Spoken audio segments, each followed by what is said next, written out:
Almost 2,000 migrants reached the UK by boat last month alone, according to new figures. That's more than in the whole of last year. There's boats being picked up all the time. So I think it's going to be another really busy year. It's the busiest shipping lane in the world. It's incredibly dangerous. We have already seen people die and we don't want to see anybody else die. The trip is very dangerous. And the people, they are looking for the new life, for better life. You go down to our seafront, happily walking along the seafront, a boatload comes in, no one stops them. This is the problem around here. There's nothing stopping it, and the government aren't stopping it. They're just letting them come in.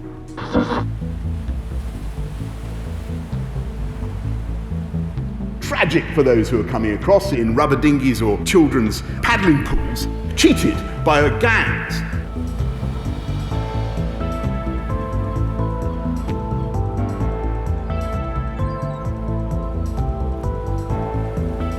It's just getting worse. It really is.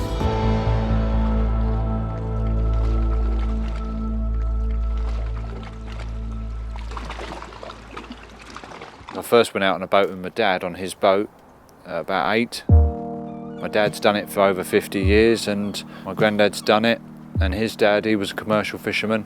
So my family have sort of been on the sea around this area for sort of 100 years, quite easily really. The first time I really got close to migrants was about 3 miles from this beach. Well, about 4 miles it was. I was heading out on just a normal fishing trip day. I could see it was a red t-shirt tied on an oar, and there was 3 men and a woman. The boat looked very low in the water, like the dinghy was sort of full up with water, semi-submerged. They'd come from France. They kept pointing towards France when I said, "Where have you come from?" So I then called the Coast Guard and said, "I think we've got some suspected migrants on board." And they looked like normal people, and they looked cold, and they looked like they'd been drifting about all night with no engine and sitting in water. Yeah, I really felt sorry for them. That first lot, you sort of think, blimey, this is sort of a bit close to home. From then onwards, it's just got busier every year, to the point where it's the norm now.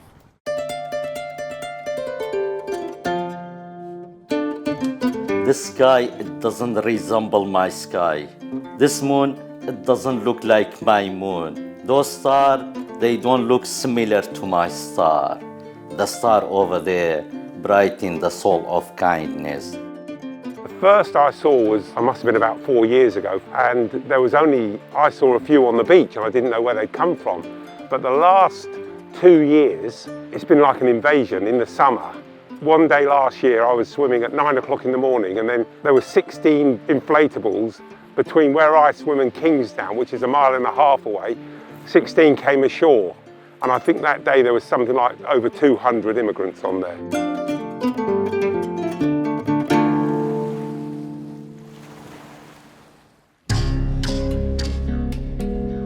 Been a mechanic for 30 plus years in this area. I try to do a day's work if I can. At the moment, a lot of people in this area are exactly the same. They've just got no work, everyone's depressed. I come here in UK in 1999. We call the journey is the journey to be or not to be. If you are lucky and the destiny give you the chance, the other life is waiting for you.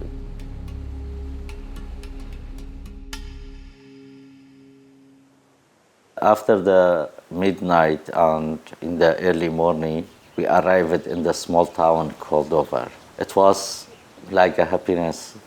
I reached my final destination, and I felt this is a kingdom for William Shakespeare, T.S. Eliot, Harold Pinter, Oscar Wilde.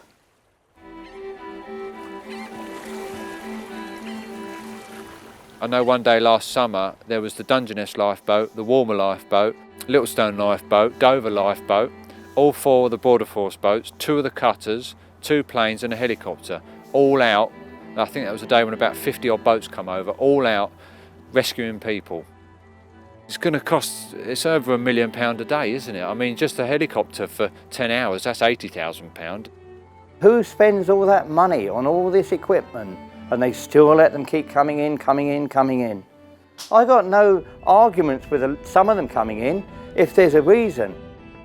We haven't really geared ourselves up to a major maritime threat like this, either in terms of our infrastructure, our powers, our response capability, or our international response capability with France. Well, we can't cope with the situation. It's costing a fortune, and people are really annoyed about it, especially now with the way the country is and the amount of money, the debt we're in. It's the same story all the time. Migrant boats, I've been fishing on the French coast and I've called up the French Coast Guard and reported a migrant boat coming past me, still in French waters.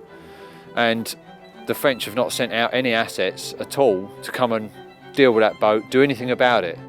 The French have surely got a duty to stop people crossing the border illegally. The migrants are told by the smugglers that if you get picked up by the UK Border Force, then you're going to be okay, you're going to get into the UK. Whereas if you get picked up by the French, then you're going to get sent back here again. So aim to get out close to a UK Border Force vessel, you'll get picked up and then you can come across. So that does raise questions.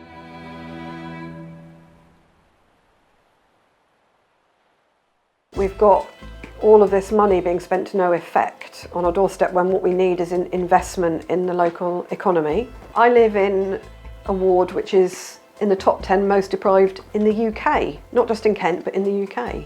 And for a long time they've been told that the reason that there aren't those resources is because of migrants coming. And I understand their anger, I really do, and their frustration, but I just think they're angry with the wrong people. And when they see huge amounts of money being spent to no effect on the coast, so that we've got these chaotic arrivals, yeah, I totally get why they're frustrated.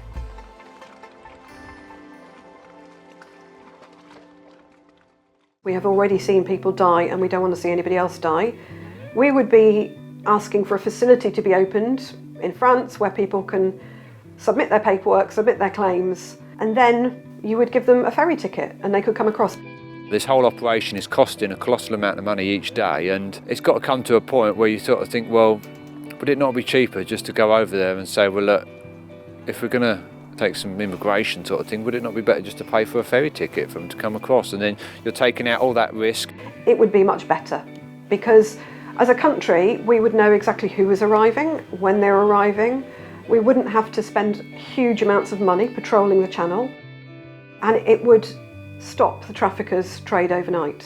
So it would totally cut out their business. It would certainly be better for everybody not to have this chaotic mess happening on the coast. In the end, we are human beings. Our blood is red. At the end of the day, they're all lives and you can't treat them as anything else. I want to get rid of those borders which make a separation between me and the others. There's got to be a happy medium, and I just think at the moment it's not quite in balance in the effort and the strain on our services for the benefit for the country and the people.